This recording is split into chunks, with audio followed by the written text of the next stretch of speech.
সৌম্য সরকারকে নিয়ে আসা লাস্ট ৪ ম্যাচে ৩টা 0 করেছেন। ও 0 ই হয়তোবা সাকিবরা যেহেতু ৮ টা ওয়ার্ল্ড কাপ খেলছেন, তাদের কাছ থেকে নতুন কিছু আসলে আমরা আশা করি। ৮ টা ওয়ার্ল্ড কাপ খেলছেন আপনি, আর আপনি ওই ৫ এ ৬ এ যাচ্ছেন। ৫ এ ৬ এ যেয়ে তো আসলে দেশের কোনো লাভ হবে না। নাম্বার ৩ না, ওপেনিং এ আসেন আপনি। দরকার হলে ওপেনিং এ এসে পাওয়ার প্লেটা ইউজ করেন। সাকিব ওপেনিং করলে আমি মনে করি যে টিমের জন্য বেনিফিট বেশি। ডেফিনিটলি আমি তো মনে করি যে নাম্বার ৩ না, তাকে আসলে ওপেনিংই করা উচিত।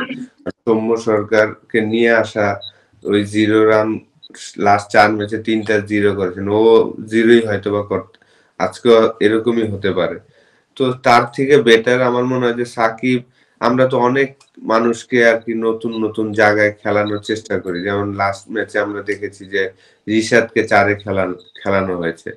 তো এরকম সাকিবরা যেহেতু ৮ টা ওয়ার্ল্ড কাপ খেলছেন, তাদের কাছ থেকে নতুন কিছু আসলে আমরা আশা করি। বিশেষ করে আমি আশা করি যে ৮ টা ওয়ার্ল্ড কাপ খেলছেন আপনি, আর আপনি ওই ৫ এ ৬ এ যাচ্ছেন। ৫ এ ৬ এ যেয়ে তো আসলে দেশের কোনো লাভ হবে না আমার মনে হয়।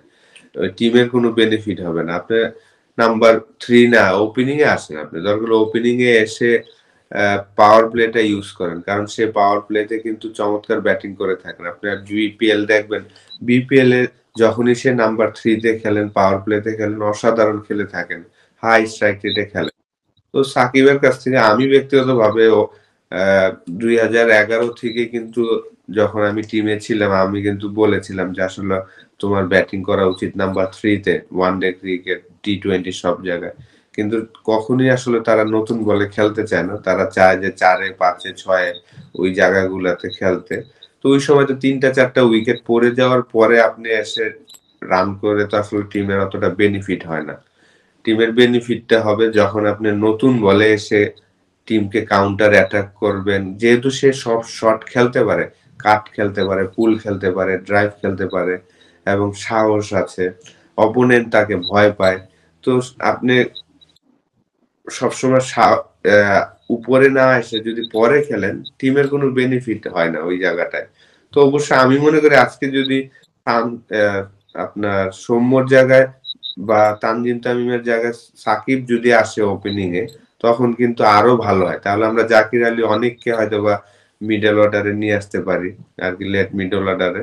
আ যেহেতু জাকির আলী অনেক খেলেছেন কয়েকটা ম্যাচ এবং ভালো করেছেন।